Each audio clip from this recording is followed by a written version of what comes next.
So, Dr. Celene Ibrahim, warm welcome. Assalamu alaikum. Right. Um, it's lovely to have you with us. Thank you for consenting to be the launch of Lead Integrity's World Interfaith Harmony Week commemorations. Um, I am personally delighted for a number of reasons. One is because I've been following your work for many years, and I am a great fan of how you think about interfaith from a very rooted, grounded perspective in Islamic theology, mysticism, understandings of gender. You bring so much to this realm of knowledge of interfaith, and you come from an angle that I fully appreciate, understand, and have a great deal of admiration for. So I'm delighted to be able to welcome you. Lead Integrity is a platform for um, professionals in diverse spaces: developmental, financial, scientific, human rights, humanitarian, diverse professional spaces, all of whom are comfortable, if not grateful and blessed, to feel that they can identify themselves as faith inspired, different faiths, but inspired by faith, not necessarily working in faith or faith related spaces, but inspired by faith to serve professionally in multiple spaces, all of whom are also dedicated to the common good. We understand that our personal is deeply connected to the collective. And we're the first women of faith led consultancy in this extraordinarily dense consultancy space around our world. We're also grateful because we are not just women. We are women of faith led, but we have with us some incredible male professionals from different genres of public service. So, faith inspired, common good oriented, human rights rooted, and public service inspired as well, very much rooted in that space. So this is a platform. We have understood that we come from such rich spaces of service, each of us, that we have much to learn from one another. And from my very humble perspective as one of the founding partners, I am always inspired by the verse in the Quran that says, we have created you peoples and groups and communities so that ye may learn from each other, and in that process learn about self and community. And I think that's what inspires me most about Lead Integrity. The title does not need any explanation, Celene, because I think you can understand that this is precisely what we see as the missing value in so much of our public services, political offices, even religious institutions and offices. So we're not assuming that any space, including faith inspired and faith based spaces, are free of and therefore upholding integrity of leadership. We understand that as human beings, we are all culpable and less than perfect. We aim together through the public service, the faith inspired public service inspiration, to both exemplify but also discover, Mm. share the knowledge about what the integrity of leadership actually entails. And so, therefore, the point about learning from others who have such wisdom, like yourself, is absolutely critical to the lead integrity space. So, I am absolutely delighted once again to have you with us. Now, officially, you have been kind enough to share a bio, which I will read, but I just want to paraphrase and say you're very special, much more special than what I'm just about to read now, which is incredibly special, mashallah. But I just want people to know that it isn't just the accomplishments that I'm going to read out. It is the personal nurture of self and other that I think you bring to the space beautifully. And so, having paraphrased that, Dr. Celene Ibrahim is a cultural historian and globally recognized scholar of Islam.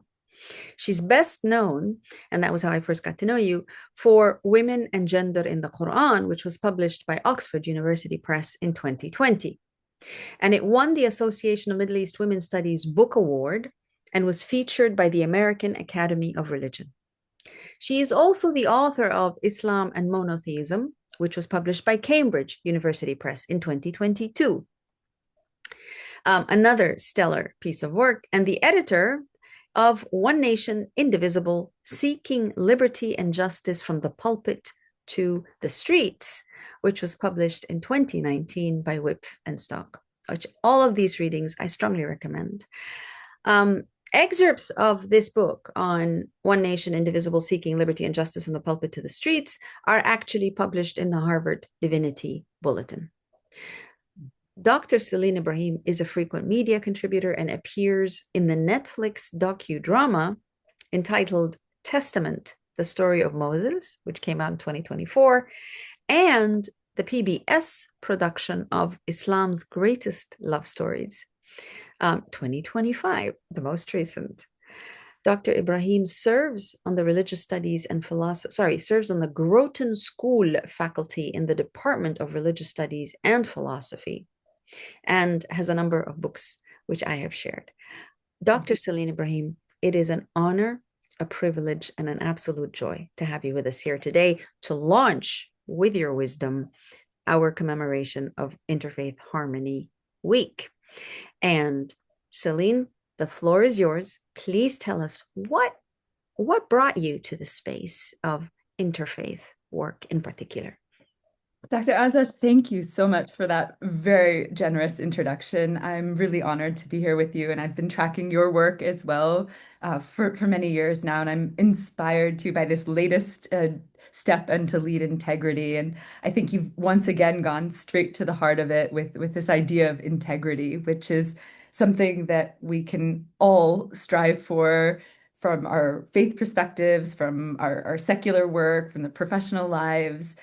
I think integrity is really at the center of how so many of us are trying to show up in the world. And the fact that you're also stressing this applied dimension. Sure, we want to be good people and we want to be in relationship to each other, but what does that look like in our current moment and as we try to navigate this very messy world together and in solidarity, inspired by one another. So I'm really happy and grateful to be with you today and helping to kick off this Lead Integrity's commemoration of Interfaith Harmony Week.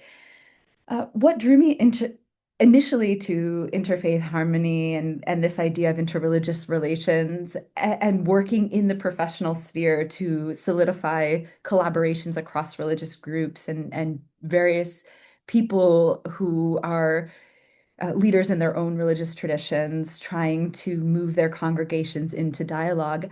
All of this was inspired because as a Muslim, I came out of a Christian formation, and I traced so much value, and I had so many formative members of my own family who formative influences from my own family.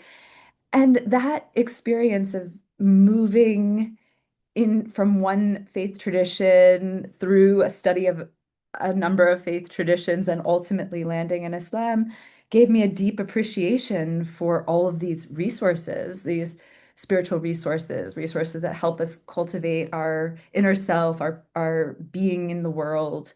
And for me, the though I anchor myself in Islam, that richness of the world's traditions and the people that I encounter who are striving on their own paths to, again, lead with integrity, that for me is a continued motivating factor. It's what makes what helps sustain my own particular journey is seeing how people of various backgrounds are aiming for a similar kind of self-realization in relationship to each other.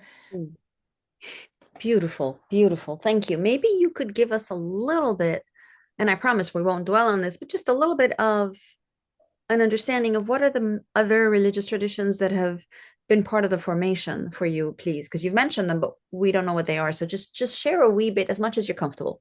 Oh, sure, absolutely. I grew up in a Catholic context in which I now recognize as liberation theology influenced. And of course, as a young person, I couldn't label this as liberation theology, but the priest that I had growing up was very much focused on social justice and focused on social justice in the immediate community, in the kind of US domestic issues, and then also on the international landscape.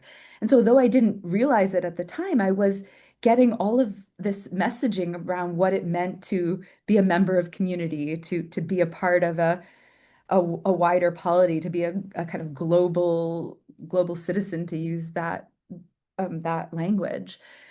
And he would very much in his preaching tie that really directly to the teachings of Jesus. And for me, I just grew up understanding that to be a religious person meant that you were invested in the well-being of your immediate polity and these concentric circles. So I that was incredibly formative as a young person. And Mm. then I took a world religions class for 2 years with a Zen Buddhist monk Mm. who, expanded my worldview much further, who introduced me to in the course of the world religions class, Hinduism and Buddhism, of course, his own tradition, but also that's where I first encountered Islam. And because he was a contemplative, he emphasized the contemplative dimension of each of these traditions. And so I began to see their uniqueness, Mm. but also the ways that they approached self-development in similar ways. So I Mm. began to really appreciate the parallels that I could draw between maybe Hinduism and Buddhism and Indian traditions broadly, and then my own upbringing, which was more with these Judeo-Christian and now Muslim influences. So I was very much attuned to, as a teenager, Mm. taking this world religions course, the ways in which traditions talk to one another, but most particularly the ways in which they understood the nature of the self and interdependence and this sense that it wasn't just enough to be a spiritual person in your hermitage, but that the act of being religious required you to have these relationships Mm. uh, with your community. Mm. Lovely. And so let me get straight to the heart of the matter at hand now, Dr. Celene, which is that we are living through periods of intense social, political polarization, massive, perhaps unprecedented levels and depths of economic insecurity, inequalities between rich and much, much poorer. Um, we're living through a period of apparent contradictions, all of which are addressed in every single faith tradition. Like every single faith tradition understands that it is about the realms of the insecurities that we live in today's world. But every time, all the time, perhaps what is most intense about our times is that this is not located or rooted in one part of the world or amongst one group of people.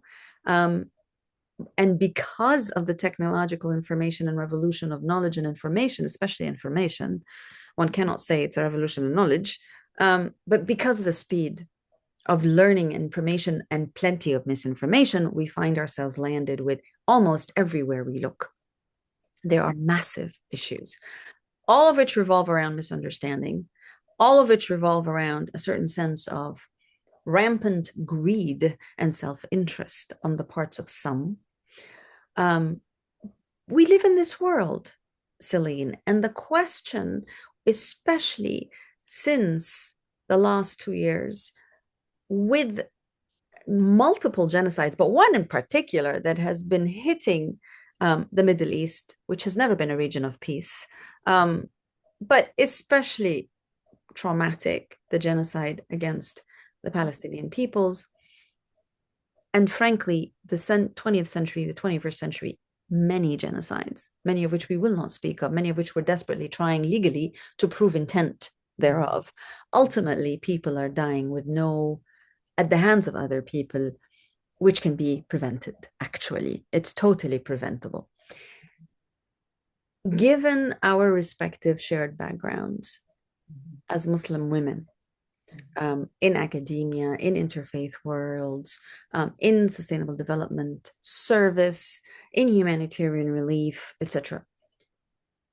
Do you think that the interfaith world, which has grown exponentially over the last couple of decades, organizations, institutions, affiliations, networks, initiatives, you name it, do you see how this world has impacted, has shown itself perhaps to be an added value in the midst of these multiple forms of trauma? What would be your assessment and evaluation? That's an amazing question and a difficult one, and I'm glad you're asking it. I think if I'm assessing where the interfaith landscape is, what have been the impacts, the positive impacts, what are the growing edges, maybe the areas in which we need to improve, we need to increase our efficacy. I'd say that the interfaith community tends to be a little bit insular to the members who wish to interact on our terms and our ways of speaking and our ways of gathering. And for me, this is wonderful because we've built very strong coalitions. And these coalitions, we can show up, we can politically mobilize around the issues that track as important across faith traditions. So all of this is great on the one hand. There, in the domestic sphere, I think we've seen tremendous mobilizations around Black Lives Matter that have been interfaith, around climate justice, or around poverty alleviation and the rights of immigrants, and all of these issues have been really, there have been coalitions that have been interfaith that have been making tremendous progress. And I'm always kind of thinking on the edge of, great, what is next? What can we do better? Mm-hmm. And I think we've shrunk back in certain aspects from the really difficult conversations. For instance, what would it look like to have conversations between Jewish people who are more right wing and Muslim people who for whom the Palestinian issue is a central one? I've not been in an interfaith conversation really has robustly looked at this. Mm-hmm. What would it evangelicals who really see Jesus as the only way to God. I haven't really been, other than my one-off relationships with friends or colleagues at the structural, at the institutional level, I haven't been a part of these conversations that could get us talking about Christian Zionism and its role in sustaining and perpetuating the brutalities that we see in Gaza and in the West Bank. So I'm really proud and optimistic of these decades of progress, and I'm also hungry for institutional investment Mm-hmm. in the exceptionally hard conversations. Brilliantly said, brilliantly said. And I think it is precisely that struggle with having the difficult conversations that you would have thought, one would have thought, that the years of training and mobilization and advocacy and the friendships and the deep interpersonal commitments that you see and have seen between, especially between men, but also women of different faiths, one would have thought that this would have featured prominently in at least mediating some of these conversations, at least hosting some of these conversations, at least recognizing that we're not having them. So thank you for that brilliance. I believe it was Einstein who said the genius is in recognizing the obvious. I might have that wrong, but it's one of the quotes that, or probably wrong quote, that I've been using for many years. But I think it is genius to recognize and admit the obvious, which is we're not having those conversations at a time when they could not be more necessary and relevant to Exactly. break the the rhythms of increasing polarization, misinformation, abusive um, behavior, and certainly of language towards the other. You'd think now is the time, is the need to have these. And so the question I have, and it is not a question I expect you to answer fully, but we're sharing in this conversation together. I wonder why so much of this wonderful work, and by the way, let's add to the very critical success stories of interfaith what is happening in the United States today. You mentioned several things, but Minnesota, which is on fire with ICE behaving as if no law matters and no law applies and innocent people being killed. The interfaith movement's response in the United States is actually very, very heartwarming and noteworthy. And I mean, one is so relieved to see it and to hear it. And at the same time, we're still not having those difficult conversations. Even here in the United States, between different Americans who are in the same family sometimes, and who have different perspectives religiously, politically. And today, religion and politics are so deeply intertwined that it's almost impossible to make that distinction. But we're not seeing these conversations be called for and happen. And my question is, what did we miss in this buildup of positivity and commitment? And what are we missing, do you think, Celene? What have we missed? I've thought about this a lot. And here's one of the things. Oftentimes when we're in dialogue, we're in that modality of trying to convince the other person to see the world as we see it, to recognize our priorities as the correct priorities. And I've realized that with people in my life with whom I disagree politically, religiously, I have to actually step back from that expectation that I am going to convince, and I'm just entering, I am going to understand how they get to where they get to in constructing their own worldview. And for me, this has required digging really deep into my patience pool within because it's deeply challenging to my own worldviews. I think it's flat out morally wrong on in some instances. I think there's a denial of basic information that I would say is clear and evident, and other people are disagreeing or having their own information.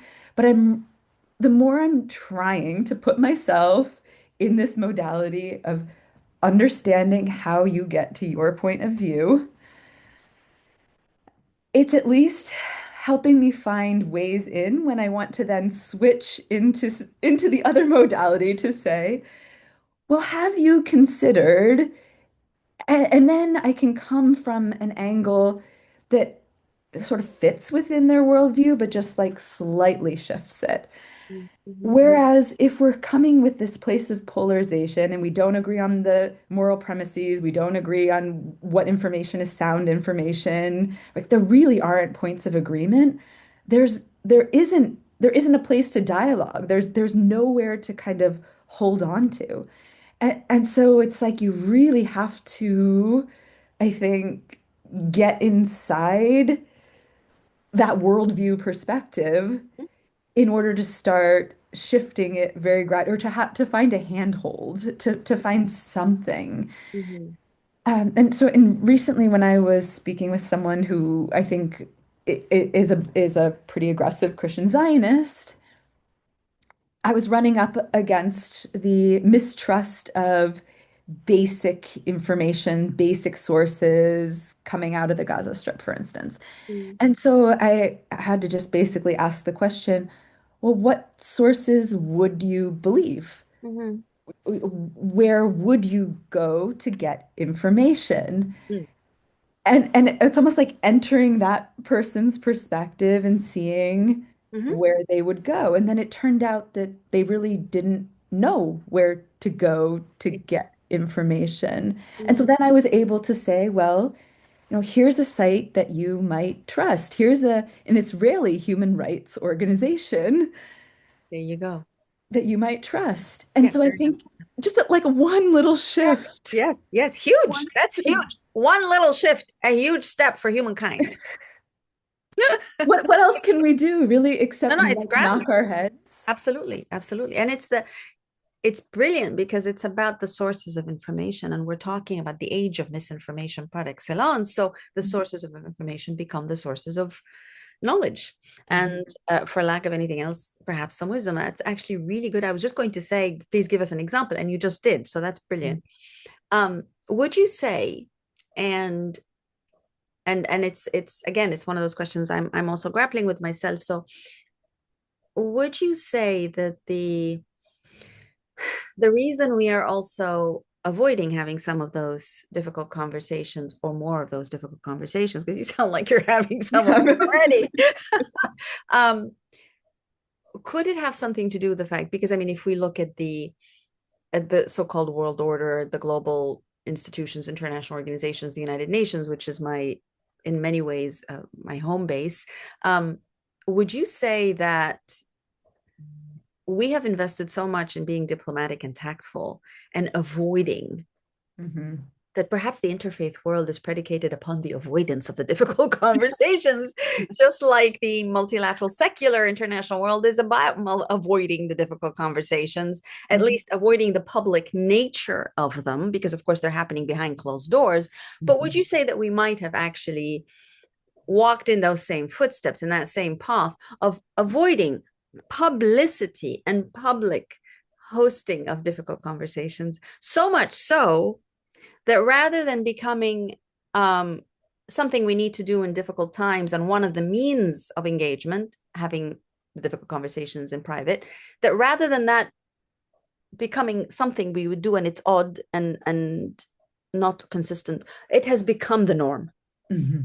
So the avoidance of the difficult conversations has itself become the normal way to do interfaith.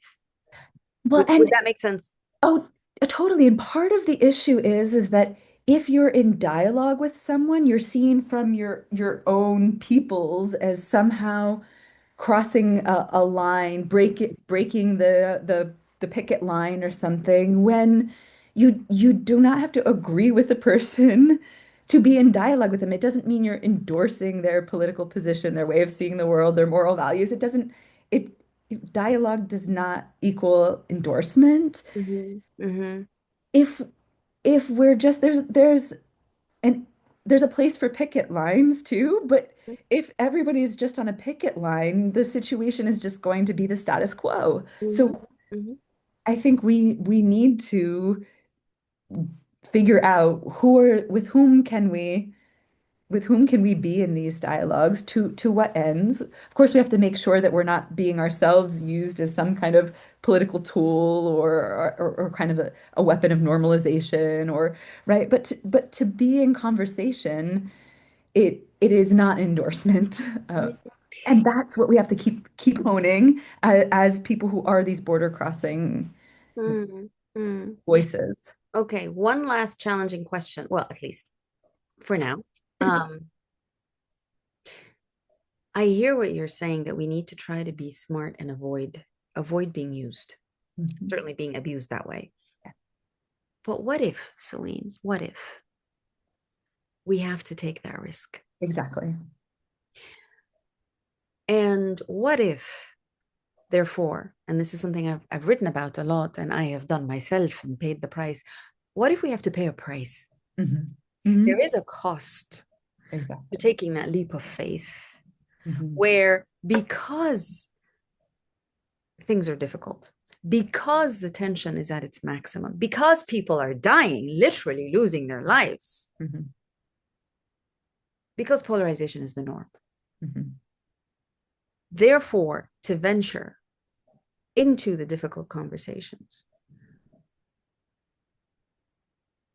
is to take a risk, Mhm. and is perhaps to lose a lot Yeah, in doing so. And the question then is, how many of those in today's interfaith world are willing Mhm. to lose something? Mhm.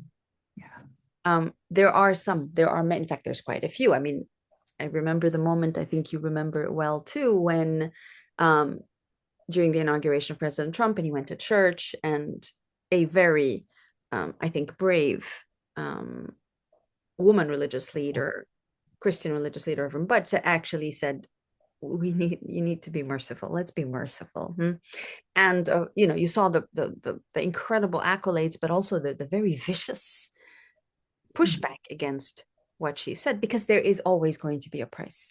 And none of us, especially not the women, have this remarkably thick skin that we Yeah. can venture through the snow and the winds and the tsunamis and come out unscathed. None of us are like that, even though some try to pretend to be. But this awareness that there is a cost to Mhm. standing strong, to being part of a conversation, to being engaged, to being used, the potentiality of being abused, that there is a cost to this.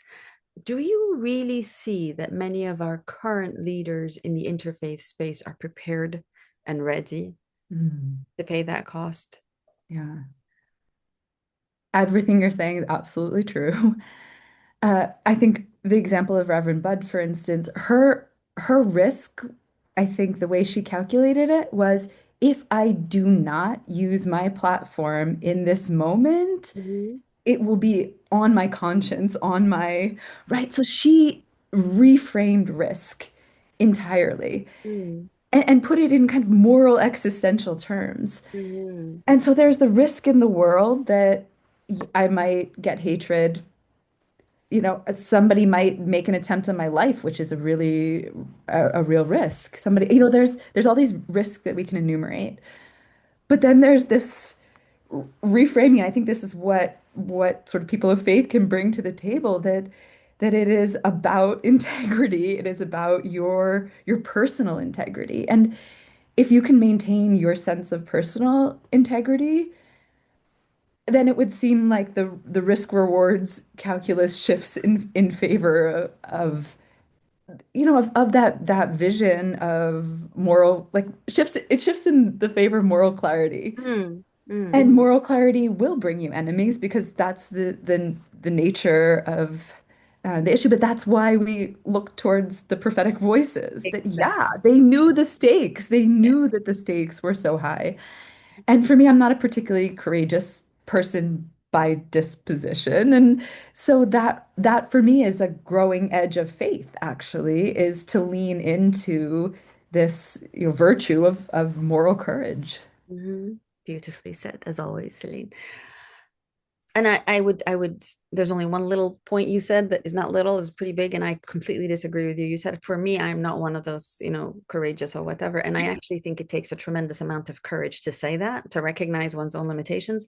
It Mm. therefore shows that you have plenty courage. So I beg to differ from your self-assessment there, which I think women do really, really well. We can denigrate and self-denigrate to the nth degree, um, even when we're carrying the heaviest shoulders and paying the heaviest prices.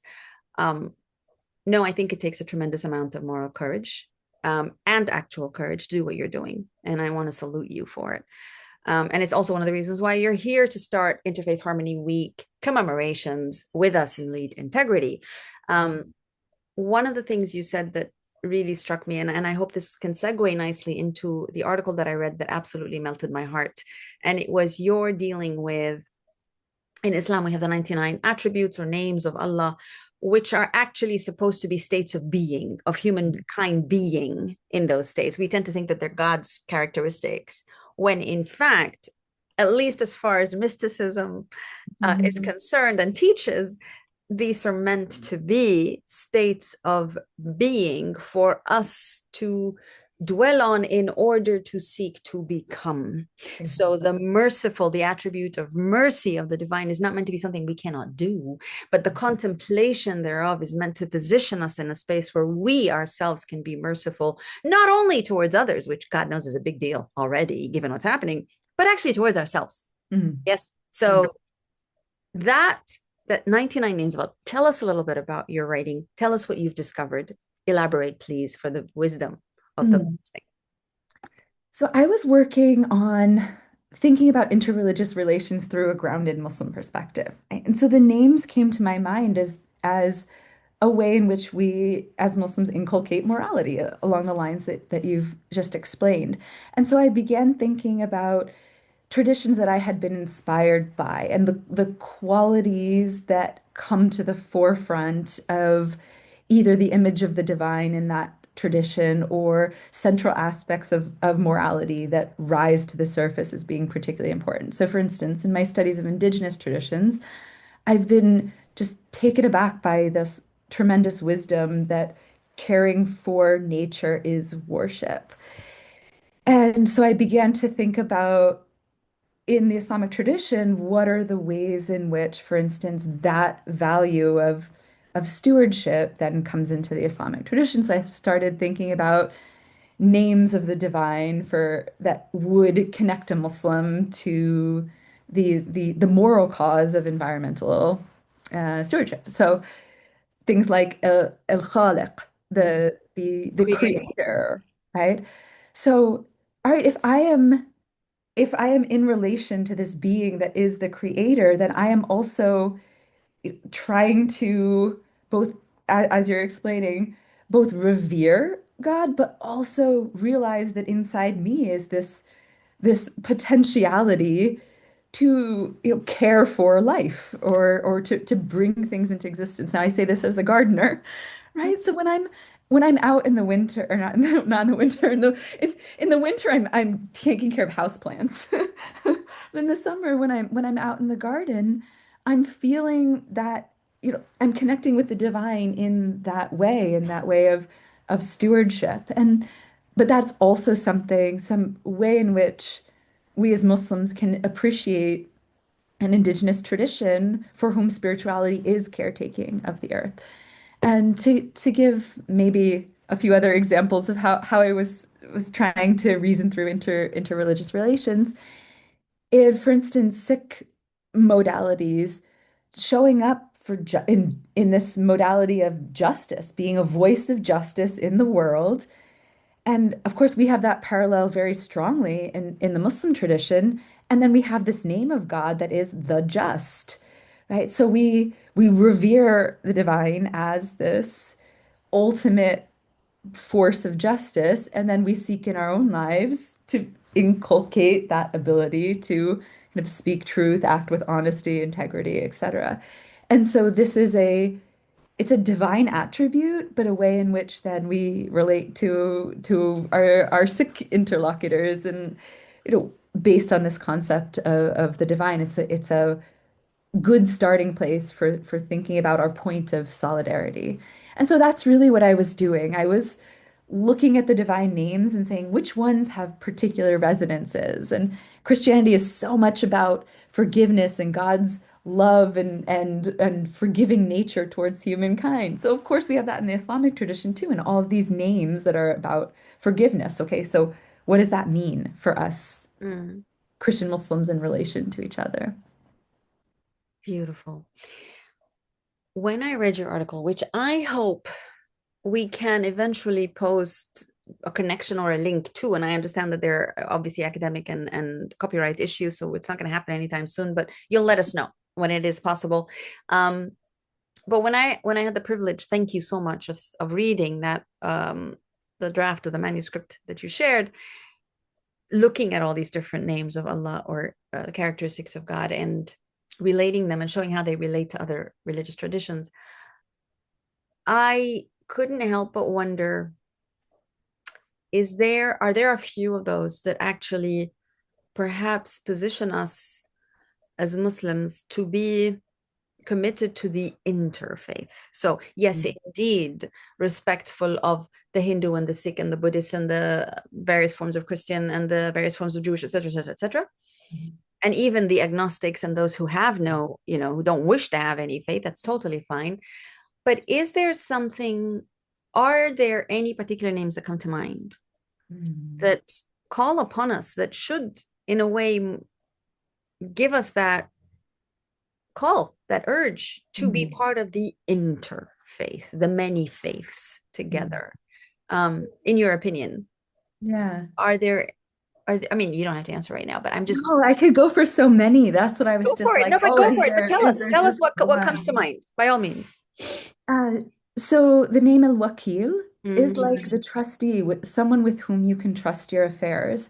And so as I'm thinking about, building a polity together that's going to entail Yeah. people from all different backgrounds, right? Yeah. This idea of like trust and that I would trust you to take care of me.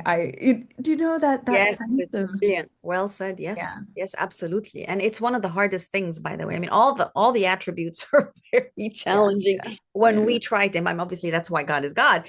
But when we try to emulate or to meditate upon them, it's very, very challenging.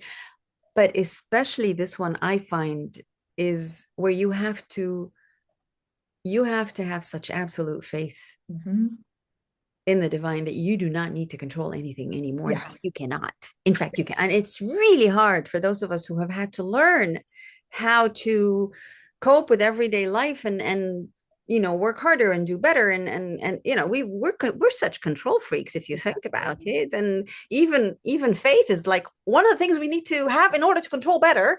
um Mhm. and then for realizing the quintessential message of Islam, and by the way, all faith traditions, but Islam is named as such, where you actually have to completely give in and realize, you know what? Surrender. Not stop working, not stop committing, not stop serving, but you have to have this inner certainty Mhm. that this is not for you to control. Nothing is. And there, but it's not like, oh my gosh, that's it. I don't need to be alive anymore. It's more like I've done everything I can. I know, I Mhm. am certain that Mhm. God has this. Mhm. He's got this, right? Mhm. Which we tell one another in common parlance, I've got this. We have to be certain that this divine actually has this, Mhm. um, Yeah. for all of us, all 8 billion and the planet and the other living creatures. The divine has this. That's a hard one. I find that a very hard. Mhm. It's not because I doubt, it's just because, again, are we worthy? Are we worthy of being looked after like this, or being loved like this in spite of everything? And that's a hard one, I think. So yes, I think you Mhm. put it very really. And if you read and if you speak to many of those who have been working in the secular and faith inspired and economic and political and whatever spaces, everyone speaks about a deficit of trust. Mhm. It's like the big thing is a deficit of leadership, certainly, but a deficit of leadership because our leaders do not inspire trust. Yeah. Exactly. So you're kind of in this, we don't have the trust, Mhm.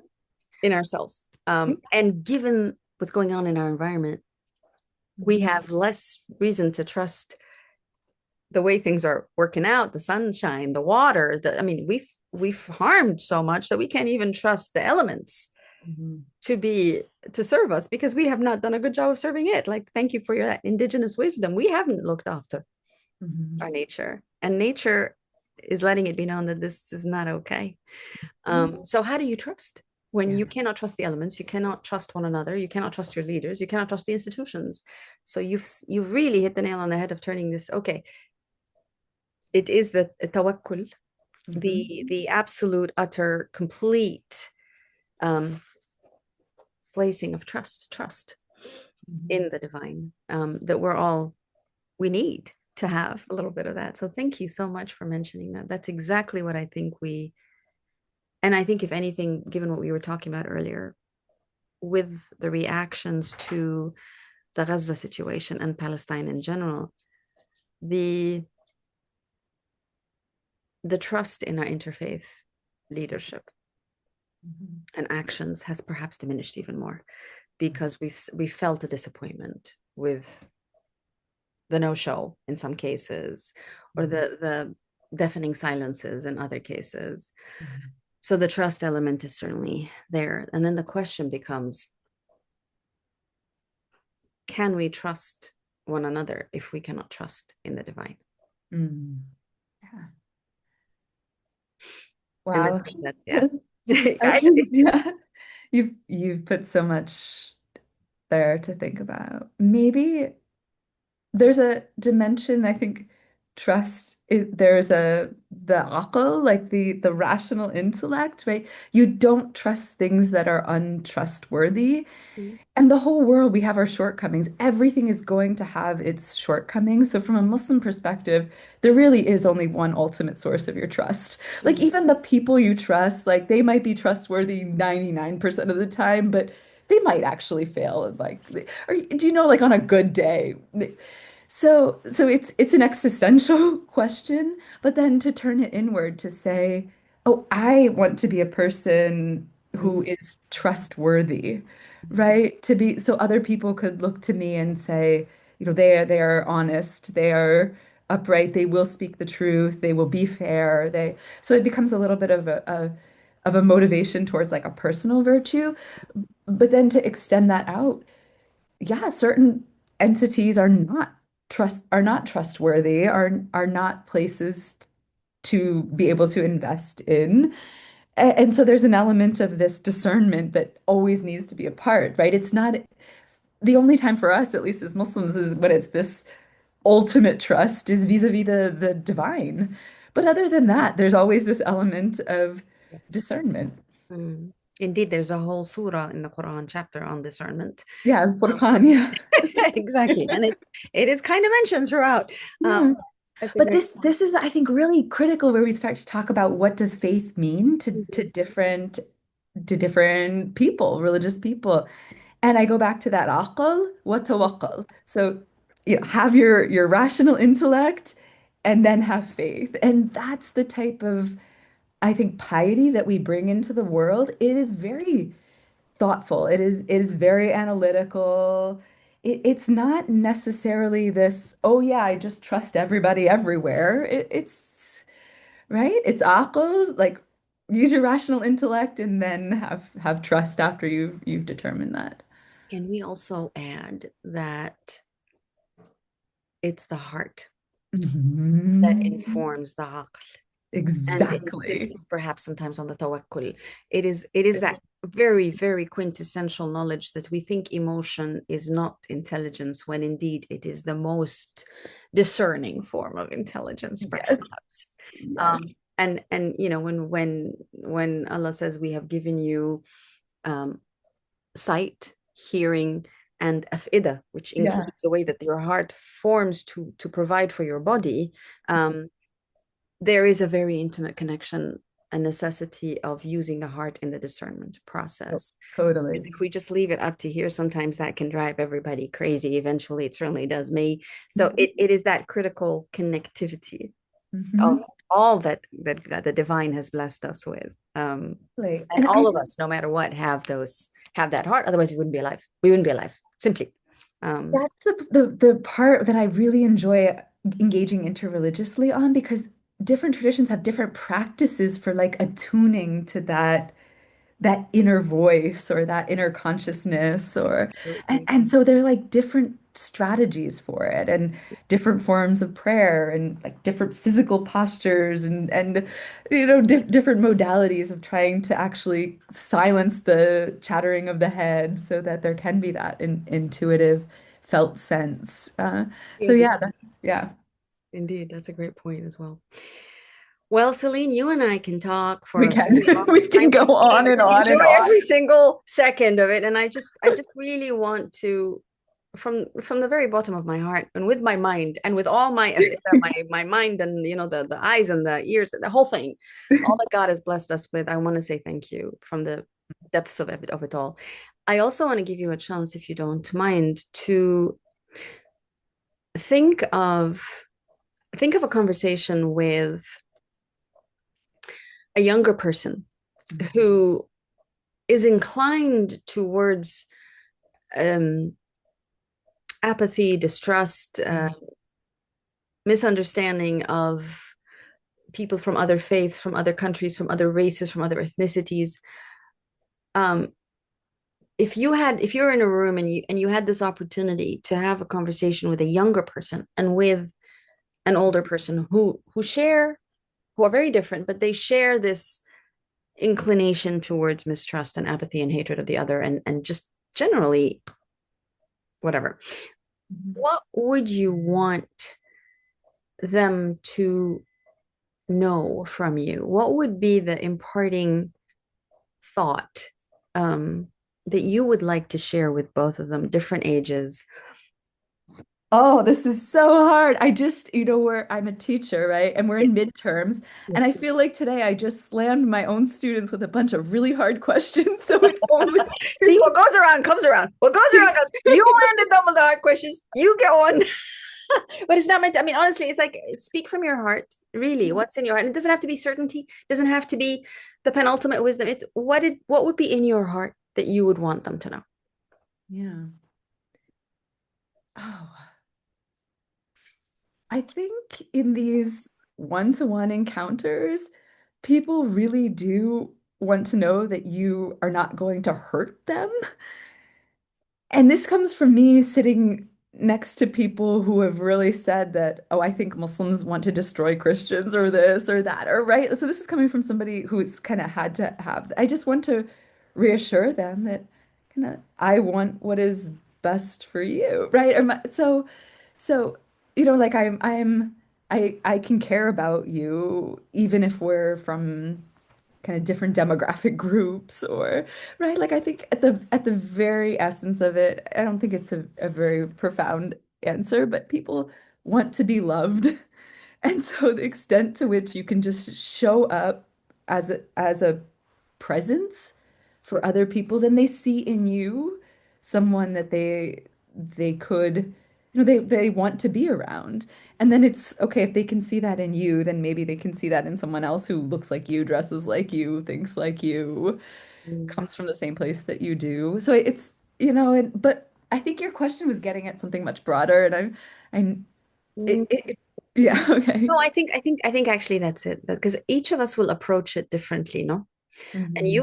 you've underscored the heart of it, which is that each one wants to be loved. Hmm. I don't think anyone actively goes around saying, hate me. Even those who do are actually seeking to be seen and recognized and loved. Exactly. Um, so I think you've actually really articulated it very well. And then the question is exactly that: how do you get them to understand that you are loving, you are not hating? In fact, you see and you appreciate what you see, even when it is not necessarily always terribly good, but you see this person you can love by virtue of recognizing.